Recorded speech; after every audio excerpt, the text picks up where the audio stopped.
Earlier today, I spoke with Donald Trump, who was in Fort Myers, Florida. So I have your statement on the terror over the weekend. I'm just going to read one sentence. Quote, "I will bring an end to these senseless acts of violence. They're wrong to say that we're in a fight about narratives. These terrorists pose an existential threat to our country, our values, our way of life." I don't know if anybody can bring an end to individual acts of violence. You know, I mean, I don't think it's possible. Am I wrong?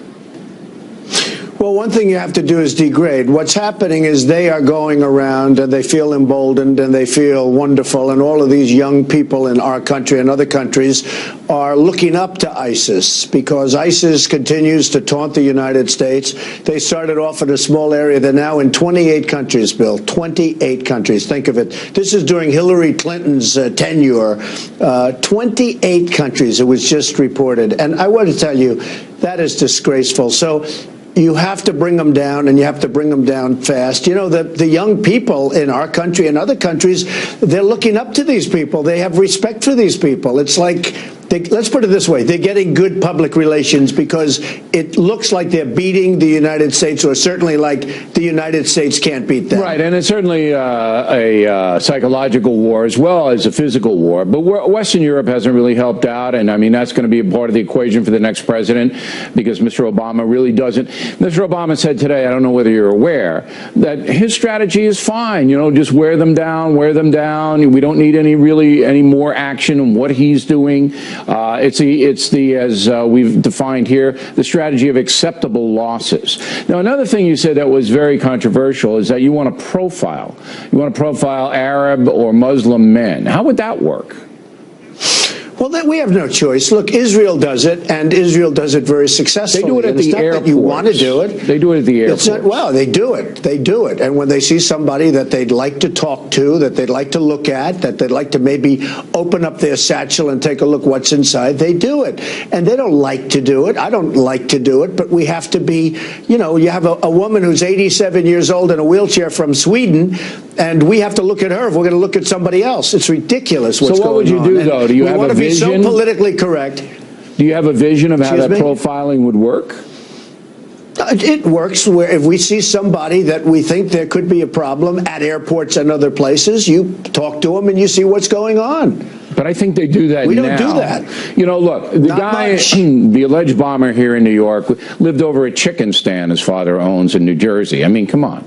And the guy out in Minneapolis or in that area, St. Cloud, he's a 20-year-old college student. So these are just people who are loons. They just lose it. And I don't know if we could ever stop that. The guy over the chicken stand brought litigation, a lot of litigation against different people, and I'll bet you that's why he was on no list. You know, he was on no list. They probably didn't want to put him because they didn't want to get sued. So they probably saw he's a litigious guy, and they don't want to get sued, so they left him alone. Who knows what the reason is? But whatever the reason is, it's no good. We have to end this. It's horrible. And one thing I will say, I mean, I think they have gained great respect for ISIS and the leaders of ISIS, and you see it all the time. And they're being radicalized. And, Bill, it's going to get worse with this administration, certainly with the way it's gone, and with Hillary Clinton, who's so weak. And I get a kick where Hillary Clinton says, I will this and I will that. What's she been doing for the last 30 years? Number one, she voted for the war. But what's she been doing for the last 30 years? I'd like to know what her strategy or how it departs from President Obama. Now, she said today, because of your profiling comment, she said that you are a, quote, sergeant of recruitment for Muslim fanatics, that once they hear you say, we're going to come get you and profile you and doing it, then they want to sign up. How do you answer that? It's just words, Bill. You know, it's words given by Madison Avenue Advertising Agency. She's spending hundreds of millions of dollars. I mean, tremendous, vast amounts of money in advertising against me. They're talking about my strongest thing is my temperament, and they talk about my temperament. They put 10 things on a board, and they said, oh, let's go after him for temperament. It's my strongest thing, according to the people that know me best. I won't even say it myself. I think maybe even if I was going to say it, my temperament is the best. Well, I know how to win. You just did say it yourself, though, just to point out. Okay, no, but I want a little more definition. When you say my strongest suit is my temperament, what does that mean to you? Well, I know how to win. I know how to win. I've been winning. I do win. Even in sports, I win. and we don't win. Our country doesn't win. We don't win a trade. We don't win. We can't beat ISIS. Can you imagine General Douglas MacArthur or General Patton? Can you imagine? They're spinning in their grave right now when they see the way we fight. We announce that we're sending certain people over here at a certain time. Everything's political. It's very, very sad. Then we bombed the Syrian troops. You saw that over the weekend. We bombed. I guess we killed more than 80 troops, and now Russia's absolutely furious at us. But we bombed the wrong people. I mean, we're like the gang that couldn't shoot straight. Our country, with this leader, is the gang that couldn't shoot straight. That's what it is. All right. That's an old Jimmy Breslin book. Final question in this segment. I don't want to talk to you about the debates. When you say that you're going to profile certain Muslims, are you ever worried that the peaceful Muslims, and there are millions of American, we don't have a big problem here with Muslims like they do in Europe, in France. We don't have that big problem where they're ghettoized and they don't like their country and police can't go into the neighborhoods. You know the problem in Europe. We don't have that. Are you worried that sometimes when you say these things that peaceful Muslims will be the victim of backlash, the victim of people just lumping everybody into the terror jar? Well, first of all, I never said the term Muslim. You did. You told me Muslims. I didn't say that. I'm saying you're going to profile people that maybe look suspicious. I didn't say they were Muslims. But how could they look suspicious? I said, I mean, how? I don't know. These are experts. That's what they do. They profile. You go to Israel and they should study, because Israel's done a phenomenal job at this, and they profile. And they're not happy about it, but they do it. And people aren't complaining about it. But we have to profile. But it's almost 100% of the terrorism now is Muslim fanatics, almost 100%. You're not going to be profiling guys with leather jackets who with blue eyes at this point. Honestly, whatever it is, but I'm not using the term Muslim. I'm saying you're going to have to profile. We're going to have to start profiling. And it's I don't know if it's that bad, but certainly it's not a wonderful thing. But we have a country to keep safe, and we're not going to keep our country safe. You see this happening, and you know and I know it's going to get worse. All right. We're going to hold Mr. Trump over against his will. Unless I'm president. We're going to hold him over against his will to talk about the debate 1 week from tonight. Big night. Right back. And in the Impact segment tonight, we continue now with Donald Trump, who I spoke with from Fort Myers, Florida, a few hours ago. All right, 1 week from tonight, you'll be on stage, Hofstra University, Long Island, New York, about 5 miles from my house. And it's going to be probably the most watched debate in the history of this country, because people want to see if you, Donald Trump, are going to take Hillary Clinton apart in a very personal way. Are you? I have absolutely no idea. I think this: if she treats me with respect, I will treat her with respect. It really depends. People ask me that question. Oh, you're going to go out there and do this and that. I really don't know that. You're going to have to feel it out when you're out there. But she's got to treat me with respect. I'm going to treat her with respect. And I'd like to start off by saying that, because that would be my intention. Okay. Now, if she baits you into trying to say something inappropriate or explosive or controversial, are you aware that that might happen? Hey, I went to the best school. I was the best. I was a very good student. I mean, Bill, what kind of a question is that? Well, I mean, look, if she baits me, look, yeah, I mean, she can there are bait strategies me and I can in the bait debate, her, and we'll see what happens. No, I know, but there are strategies in the debate. So, say she says, there are strategies. Well, I'm Hillary Clinton, okay, and I say, Mr. Trump, you're not qualified to be president. You've never held any office, and you've called women bad names and Muslims bad names and Mexicans bad names, and you're just not qualified. And I mean, I don't want your answer now, but that could absolutely happen. Sure, and I can talk about her deleting emails after she gets a subpoena from Congress and lots of other things. I mean, I can talk about her record, which is a disaster. I can talk about all she's done to help ISIS become the terror that they've become, and I will be doing that. So, I mean, we're going to go back and forth, and she's got a lot of baggage. I'll tell you what, she's been there a long time, and we need change in this country. I mean, she's been there, Bill, a long time. When I hear her talking about what she's planning to do, why hasn't she done it for the last 30 years.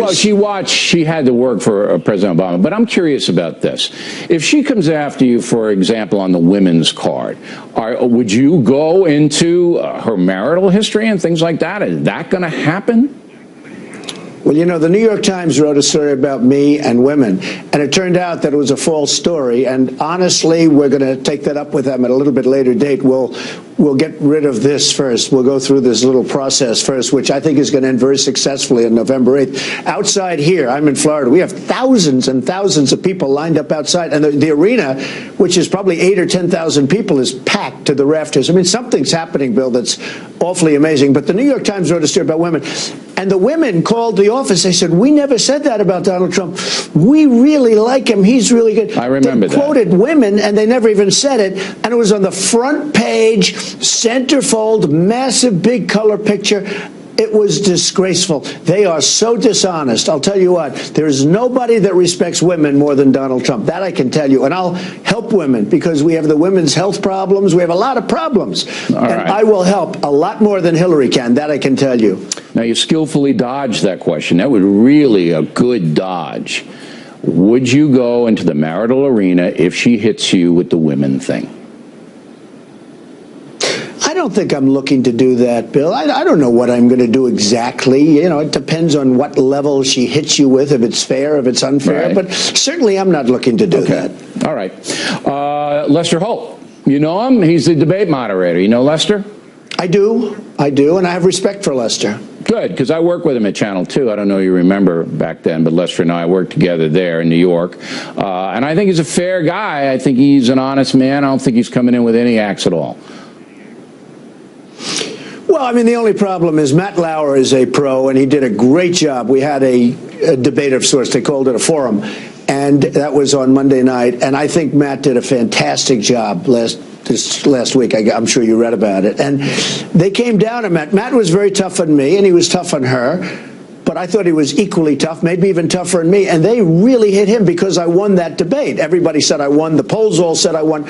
And I won the debate. And they hit Matt because they said he should have been much tougher. Well, he couldn't have been much tougher. Yeah. And what they're doing is they're gaming the system, like gaming the ref. Yeah, they're trying to intimidate. Going after Lester. Yeah, they try to intimidate. They're trying to intimidate Lester. Absolutely. And but I think Lester's the world not is going to be watching that. He's not going to be intimidated. But he's not like me, obnoxious, and he's not going to, come back and debate you like I kind of debate you and Secretary Clinton. He won't do that.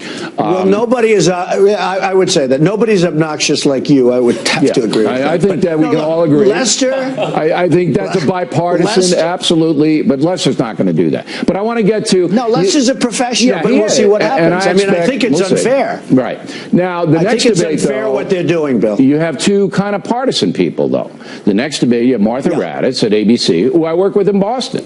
A brilliant journalist. But she's a Democrat. And then Anderson Cooper, I think he does a decent job over there, but he's a Democrat. Okay, so you got two Democrats, and you don't. And are you showing up for that, or what are you going to do? And by the way, Lester's a Democrat. Look, I didn't know that. It's a phony system. Lester's a Democrat. I mean, they're all Democrats. Okay, it's a very unfair system. Look, I've worked pretty well within the system. I guess by a lot of polls, I'm leading many of the polls, and most of the polls. CNN just came out with a poll. I'm leading nationwide now by 2. I'm leading a lot of the states. I'm leading Florida, where I am now, by 3 or 4. Something just came out. A poll just came out. I'm leading it by 3 points or 4 points. And, I think I'm doing well. Leading Ohio, leading in North Carolina. I think we're doing very well. After the debate, that'll change, and then you'll see. And the system's against. Raddatz and Cooper, you okay with them or no? No, not really. I'm not okay with Anderson Cooper because I think he treats me very unfairly at CNN. I think he's very unfair on CNN. I think CNN, they call it the Clinton News Network. That's why the ratings aren't doing very well. Well, they have to compete with MSNBC. That's why they may be doing that. But you say you're not happy with it, but you'll show up. You're not going to boycott it like you did the Fox thing. No, I'll show up. Good. I'll show up. All right. Look, and then the last one is Chris Wallace. That's what they're doing. Right. And the last one is Chris Wallace. He's fair, right? He's fair, he's tough, he's fair, and Yeah. I don't mind as long as he's fair. And I've done a lot of work with Chris, and I've never had a problem with him. All right, good. Okay, well, we always appreciate your time. And again, Hillary Clinton has been invited and invited and invited on this program, and she says she's going to come. Did you know that? Her people told us she's going to do the interview with us, so we're hoping that they keep their word. And we'll talk to you, I hope, after the debate. Good luck. You know, that's going to be quite something. Don't get nervous, though. You nervous? You going to get nervous? Well, I don't think so. I'll be a little bit. I mean, you have to be a little bit, but I understand the ratings will be comparable to yours. So I do your show. Well, if so you what's can get the by big deal, this, right? you can get by that. All right. Donald Trump, everybody, there he is. Thank you. Because Mr. Obama really doesn't. Mr. Obama said today, I don't know whether you're aware, that his strategy is fine. You know, just wear them down, wear them down. We don't need any more action on what he's doing. It's the as we've defined here, the strategy of acceptable losses. Now, another thing you said that was very controversial is that you want to profile. They're looking up to these people. They have respect for these people. It's like, let's put it this way. They're getting good public relations because it looks like they're beating the United States, or certainly like the United States can't beat them. Right, and it's certainly a psychological war as well as a physical war. But Western Europe hasn't really helped out, and I mean that's going to be a part of the equation for the next president. Anybody can bring an end to individual acts of violence. You know, I mean, I don't think it's possible. Am I wrong? Well, one thing you have to do is degrade. What's happening is they are going around and they feel emboldened and they feel wonderful. And all of these young people in our country and other countries are looking up to ISIS because ISIS continues to. Earlier today, I spoke with Donald Trump, who was in Fort Myers, Florida. So I have your statement on the terror over the weekend. I'm just going to read one sentence. Quote, I will bring an end to these senseless acts of violence. They're wrong to say that we're in a fight about narratives. These terrorists pose an existential threat to our country, our values, our way of life. I don't know if taunt the United States. They started off in a small area. They're now in 28 countries, Bill. 28 countries. Think of it. This is during Hillary Clinton's tenure. 28 countries, it was just reported. And I want to tell you, that is disgraceful. So you have to bring them down, and you have to bring them down fast. You know, the young people in our country and other countries